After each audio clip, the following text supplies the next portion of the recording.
Yes. Allez, c'est parti. Bienvenue dans ce jour numéro 8. Donc, du coup, l'objectif à J+8, c'est de faire un petit peu le bilan de ces 8 jours et de se poser la question, est-ce que c'est vraiment utile de créer du contenu? En fait, cette masterclass et toutes les masterclass que je suis en train de créer ce mois-ci sont issues en fait, de mon challenge et de ma nouvelle formation, créer du contenu en 30 jours. Et par rapport à ce que certains m'ont dit et par rapport au feedback sur les premiers jours, il y a plusieurs choses que j'aimerais vous partager. Déjà, ce que j'ai pu comprendre de notre business, ça fait moi 20 ans que je suis dans le métier, c'est que la réussite d'un business, et je pense que ce n'est pas propre forcément au coaching sportif, mais c'est propre à tout business, c'est que la réussite d'un business n'est pas linéaire. Ça veut dire quoi? Ça veut dire que tout simplement, la réussite, en fait, elle ne va pas arriver du jour au lendemain. Et j'aime bien utiliser ce petit graphique qui est important à comprendre, surtout par rapport à notre mindset et à notre façon d'envisager notre carrière. C'est que nous, quand on démarre, on a l'impression que la réussite, ça va être un truc comme ça, quoi. Ça peut peut-être arriver pour certains, d'accord? Mais la grande majorité, c'est pas comme ça que ça fonctionne. Nous, on le voit comme ça, d'accord? Nous, c'est notre vision, enfin au début en tout cas. On pense que ça va aller très vite. La réalité, en fait, elle est tout autre. Elle est beaucoup plus sur une phase de stagnation. Et après, on ne sait pas pourquoi. Et à un moment donné, ça peut s'envoler, d'accord? Et donc là, on est plus dans la réalité. Et c'est exactement la même chose, en fait, pour la création de contenu. Euh, J'en parle à ceux qui font le challenge et également aussi à toutes les personnes qui créent du contenu régulièrement ou s'ils se sont mis à créer du contenu. C'est que, si vous voulez, ici, on a le temps, ici, du coup, on a les résultats. Et donc, si on fait le bilan après 7 à 8 jours de création de contenu, par exemple, il se peut qu'on n'ait pas suffisamment d'engagement. Il y a peut-être très peu de likes.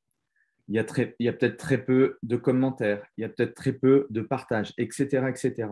Est-ce que c'est pour ça que votre contenu est pourri? Non, pas forcément.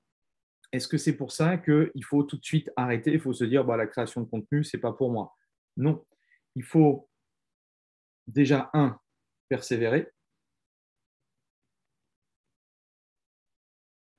2, essayer de comprendre pourquoi ça fonctionne ou pourquoi ça ne fonctionne pas. D'accord? Les posts que vous avez mis, par exemple, sur ces premiers jours, peut-être qu'ils n'ont pas fonctionné, tout simplement parce qu'ils étaient peut-être trop tôt, d'accord, dans le challenge. Ça, on ne le sait pas. C'est pour ça que je vous ai dit que créer du contenu, ce qui est intéressant, créer du contenu intemporel, c'est-à-dire du contenu que vous allez pouvoir réutiliser régulièrement, eh bien, vous allez pouvoir éventuellement le remettre, d'accord, peut-être dans 3 mois, peut-être dans 6 mois, peut-être dans 1 an. Okay, et il faut aussi comprendre ce que veulent nos clients, nos prospects. De manière plus générale, toujours comprendre son marché. Plus on va savoir en face de nous ce qu'a envie d'écouter ou d'entendre ou d'avoir comme, comme contenu, plus ce sera simple ensuite de pouvoir créer du contenu qui impacte du coup notre communauté, notre audience. D'accord? Une chose que j'ai appris en créant beaucoup de contenu, alors là, je fais ce challenge. Moi, ça me pose pas, entre guillemets, de soucis de créer du contenu, comme je l'ai partagé, je ne sais plus si je l'avais déjà partagé, mais pour moi, c'est assez simple. Plus je crée de contenu, plus j'ai d'idées de contenu. D'accord? Ça, c'est la puissance, en fait, de créer du contenu régulièrement. Et ce qu'il faut comprendre et ce que j'ai compris au fur et à mesure, c'est que à l'époque, je faisais les mauvaises choses. Je pensais qu'il fallait que dans mon contenu, je vende, il fallait que je vende à tout prix. D'accord? Alors que si j'ai bien compris une chose par rapport à ça, c'est plutôt, d'accord, se concentrer à, plutôt au lieu de vendre, vous le remplacez par donner. Il faut donner, donner et donner à sa communauté, à son audience, pour justement ensuite récolter. Et récolter, quand on dit récolter, ce n'est pas toutes les personnes en fait qui vont devenir clientes chez vous. D'accord? Ça va peut-être, là, la masterclass que je suis en train de faire aujourd'hui, elle va peut-être faire le déclic à une personne sur 50, une personne sur 100, une personne sur 200. D'accord? Mais en fait, c'est à force, et c'est ça qui est cool, c'est que à chaque fois que vous créez du contenu, vous mettez en fait une petite graine. Et cette petite graine, elle va être vue une fois, elle va être vue deux fois, elle va être vue plusieurs fois. Et c'est ça qui fait en fait l'impact. Et c'est pour ça qu'il ne faut pas attendre que les résultats en termes de contenu, ça fasse un bond dans 7 jours ou dans 30 jours. Non, vous allez en fait mettre en place des graines au fur et à mesure qui vont progressivement vous permettre de créer une vraie communauté, de créer en fait une relation de confiance. Et au fur et à mesure, une fois que ce sera le bon moment pour cette personne-là, elle vous contactera et vous pourrez lui expliquer un petit peu comment vous pouvez l'aider. Ah, d'accord? Donc le contenu en fait est simplement une extension de votre offre, une extension de votre expertise. Et c'est grâce à ça que les gens vont se dire, ah oui, enfin une personne qui me comprend, enfin une personne intéressante, enfin une personne qui, je pense, peut m'aider. D'accord? Et tout ça, c'est extrêmement puissant. Et pour revenir un petit peu pour faire moi ma petite introspection après 7 jours, enfin 8 jours, ça va être c'est la huitième du coup, la huitième masterclass. Alors moi, j'ai décidé de ne pas faire des publications traditionnelles ou autres parce que j'ai l'occasion de faire ça régulièrement. J'ai testé les emails quotidiens, etc. Là, je voulais créer justement 30 masterclass différentes. En tout cas, c'est l'objectif que je me suis fixé. Et qu'est-ce que j'en retire? En un, déjà, pour moi, de l'excitation. Je fais avant tout toutes les choses que j'essaye de faire dans mon business ou dans la vie de manière générale.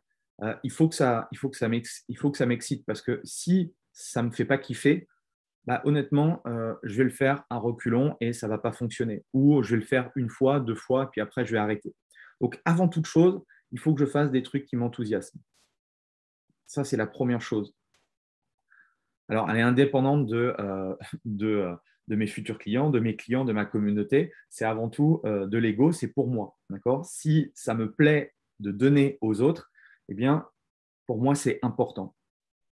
Et quand tu es passionné, comme je le suis, soit à travers tout ce qui est lié au sport, à la nutrition, au bien-être, qui est, on va dire, ma passion de cœur, d'accord, qui est simplement une extension de ce que je peux faire dans ma vie de tous les jours, je me suis découvert une autre passion qui est du coup le business, le marketing, mais essayer de faire du business et du marketing, de la vente, de manière complètement différente de ce qu'on peut nous enseigner dans les écoles de commerce ou ce que certains marketeurs essayent de nous enseigner. Moi, c'est plus un marketing du don, un marketing, j'aime pas le mot forcément éthique, mais en tout cas, c'est créer du business simplement. Parce que je suis persuadé que quand on a vraiment quand on peut réellement apporter des choses positives aux gens, bah, en fait, ça devrait être naturel de pouvoir leur proposer. Et c'est là où, en fait, souvent, quand on est coach, dans le sport, dans la nutrition, dans le bien-être, dans la santé ou autre, c'est que on voit le mot vente comme quelque chose en fait qui détruit la relation. Je ne sais pas comment trop l'expliquer, mais quand on est coach, on a l'impression que voilà, on ne doit pas parler d'argent parce que l'argent c'est mal ou on essaye de détourner de l'argent pour de la santé ou autre. En fait, c'est pas ça. C'est que il faut que vous preniez justement le fait d'apporter de la valeur et en contrepartie, vous avez simplement de l'argent et ça vous permet cet argent-là de le réinvestir, d'accord, et de pouvoir aider encore plus de personnes. Et c'est ça la chose pour moi, la première chose, le premier élément de réponse, c'est que je suis vraiment passionné par ce que je fais et j'adore du coup apporter de la valeur. Et forcément, c'est beaucoup plus facile pour moi d'être avec vous en direct et de faire ce contenu-là et de faire tous les autres contenus parce que c'est simple, d'accord. Et tout ce que j'essaye de faire du coup dans la vie, après notre rendez-vous, je vais aller dans mon club, je vais aller voir mes coachs, je vais aller m'entraîner avec mes clients. Bref, tout ça, voilà, j'essaye de, même s'il y a des fois c'est compliqué, même s'il y a des fois euh, il arrive des soucis dans mes entreprises ou autres. C'est propre à chaque façon entrepreneur. Mais en tout cas, j'essaye de rendre ma vie la plus kiffante possible. Ensuite, deuxième point positif, si on parle de résultats au bout de 8 jours. Alors, est-ce que j'ai eu des résultats au bout de 8 jours? Déjà, mon objectif, quand j'ai fait cette masterclass, je n'avais pas d'objectif financier. Mon objectif, ce n'était pas d'avoir de nouveaux coachs qui rejoignent mes programmes d'accompagnement ou autres.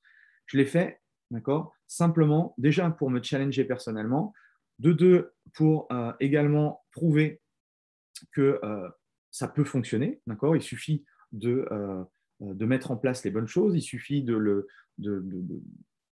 mettre en place dans son agenda, de faire le nécessaire pour que ça fonctionne. Et je pense qu'on peut créer, quel que soit en fait votre métier dans le coaching, on peut créer du contenu qui peut inspirer les gens, qui peut faire réfléchir, qui peut leur permettre de mettre en place certaines choses. D'accord. Donc ça, la preuve par l'exemple. Et en termes de résultats, ce qui est assez intéressant, alors même si je ne partais pas de zéro, d'accord, j'ai déjà créé du contenu, donc forcément les résultats arrivent plus facilement. Mais ce qui s'est passé, notamment à travers ces 8 premières masterclass, c'est que certains d'entre vous m'ont envoyé des messages privés. Et ça, en fait, c'est la puissance. Du coup, c'est ce que je vous indique au niveau marketing. Du coup, quand on commence à créer du contenu qui impacte la vie de votre communauté, vous allez communiquer, d'accord, et ensuite, vous allez pouvoir connecter avec certains d'entre eux.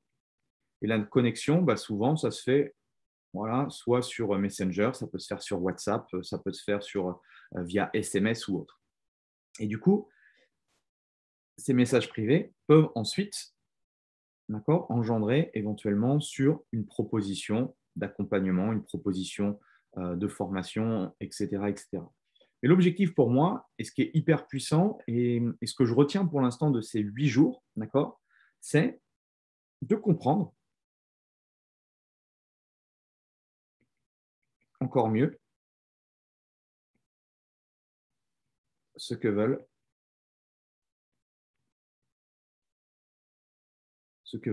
les coachs. Donc, on est toujours dans cette notion de connaissance de votre marché. Et c'est la même chose pour vous. Si vous créez du contenu quotidien, eh bien, vous allez apprendre à connaître encore mieux ce que veulent votre audience, leurs problèmes, leurs frustrations, leurs problématiques, ce qu'ils ont essayé, ce qui n'a pas fonctionné, quels sont leurs challenges, etc. etc. D'accord. Donc ça a été vraiment, c'est très révélateur pour moi sur ces 8 premiers jours. Ensuite, autre résultat, c'est que le contenu que j'ai créé et le contenu et les 30 masterclass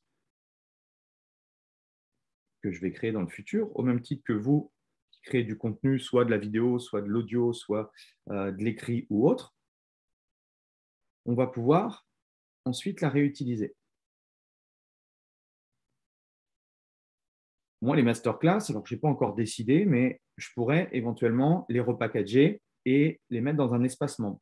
Je pourrais les mettre dans une formation. Je pourrais créer, du coup, ces vidéos-là, je pourrais éventuellement les mettre sur ma chaîne YouTube. Je pourrais créer des articles. Je pourrais créer des posts sur Facebook, des posts sur Instagram. Je pourrais récupérer ces contenus-là et les distiller dans mon programme mentoring, etc., etc. Donc tout ça, tout le contenu que je suis en train de créer, d'accord, c'est des choses qui vont me servir dans le futur. Et ce qui est aussi intéressant, c'est que le fait de créer pour moi ces masterclass-là, ça me permet aussi de formaliser mes idées, d'avoir de nouvelles idées, d'aussi les mettre en application, parce qu'il y a certaines choses dont je vous ai parlé et que je vais vous parler dans les jours qui viennent, que j'ai aussi implémenté dans mon centre, parce que ça m'a donné des idées. Je me dis, ah oui, tiens, je vais leur parler de ça, mais moi, je ne l'ai pas encore mis. Comment je peux le mettre en place dans ma structure, d'accord? Donc, tout ça fait que le fait de créer aussi du contenu de votre part, ça va vous permettre également de l'utiliser plus tard ou de l'utiliser d'une certaine autre façon, dans d'autres formats, et également d'avoir de nouvelles idées qui germent dessus. Donc, voilà pourquoi tout ça, c'est important de créer tout ce contenu-là. Et on va dire les bienfaits, les résultats plus par rapport à ça pour vous, en créant du contenu, ça va que vous allez renforcer votre notoriété. Si les gens vous voient régulièrement sur les médias sociaux, eh bien, plus les gens vont vous voir sur les médias sociaux, plus ils vont se dire que vous êtes quelqu'un d'important dans votre domaine. Et ça fonctionne énormément, notamment par exemple avec de la pub Facebook ou quand on voit toujours la même, alors ça peut être un indépendant comme un coach, mais ça peut être une marque, ça peut être un club. La publicité, ça permet en fait de mettre notre marque beaucoup plus souvent en face des gens, d'accord? Et à chaque fois que les gens vous voient, ils se disent, mais punaise, on le voit, il est tout le temps présent. Et inconsciemment, on se dit que ça doit être effectivement soit un coach, soit un club qui fonctionne bien. Et nous, il y a beaucoup de personnes qui viennent, qui prennent rendez-vous, parce que la petite anecdote, c'est qu'il nous dit, bon, j'arrête pas de vous voir un petit peu sur les médias sociaux, que ce soit sur Instagram, que ce soit sur Facebook ou autre, et j'avais envie de voir à quoi ressemblait votre centre. D'accord? Donc, plus vous allez être présent, forcément dans les têtes des gens, plus vous allez avoir de notoriété. C'est normal. Et donc, tout ça fait que la notoriété, ça fait de la preuve sociale, la preuve d'autorité. Vous allez du coup renforcer votre expertise, etc., etc. Donc tout ça, d'accord, fait que c'est intéressant, même après quelques jours. Alors je ne sais pas si tout le monde, et ça, il faudrait peut-être que je demanderai à toutes les personnes qui suivent mon challenge 30 jours si ils ressentent ça ou comment ils ressentent ça. En tout cas, c'était le petit bilan que moi je me faisais après 7 ou 8 jours à créer ce type de masterclass et à le publier sur mon groupe privé. Et c'était important que je vous en parle parce que c'est des choses qui sont importantes, surtout le fait que ici, d'accord, la réussite d'un business n'est pas linéaire, elle peut prendre du temps. Il y en a, ça peut être au bout de 7 jours, il y en a, c'est au bout d'un mois, il y en a, c'est au bout de 3 mois, il y en a, c'est au bout de 6 mois, il y en a, c'est au bout d'un an. Et ce n'est pas grave en fait, chacun avance à son rythme. Alors il y a des moyens d'y arriver plus facilement, il y a des moyens d'y arriver plus rapidement. Mais en tout cas, ce qu'il faut que vous compreniez, c'est que, en tout cas pour moi, à chaque fois que j'ai lancé quelque chose, rien ne s'est fait par hasard. D'accord, il y a toujours une dose de travail, il y a une dose de réflexion et il y a une part de chance aussi. Mais la part de chance, je pense qu'il faut essayer justement de la provoquer. Voilà un petit peu ce que je voulais vous dire par rapport à ça. Je ne sais pas si vous avez des questions, ceux qui sont connectés là-dessus, mais voilà, je pensais que c'était important de vous partager ces différentes choses-là. Parce que quel que soit où vous en êtes aujourd'hui dans votre activité de coaching, quel que soit où vous en êtes, si vous créez du contenu ou vous utilisez un autre outil marketing pour vous faire connaître et pour créer une communauté de fans, eh bien, ça prend du temps et laissez-vous le temps de trouver du coup la bonne façon de faire les choses. Ce n'est pas la peine, si vous voyez des contenus qui sont intéressants chez d'autres coachs, évitez de les recopier, d'accord? Parce que ce qui est important en soi, c'est le message, mais c'est surtout la personnalité. C'est comment vous transmettez l'information. Et si on sent que l'information c'est pas votre personnalité, les gens vont le ressentir et ça va pas être efficace. Donc voilà un petit peu par rapport à ça. Je vais arrêter du coup l'enregistrement.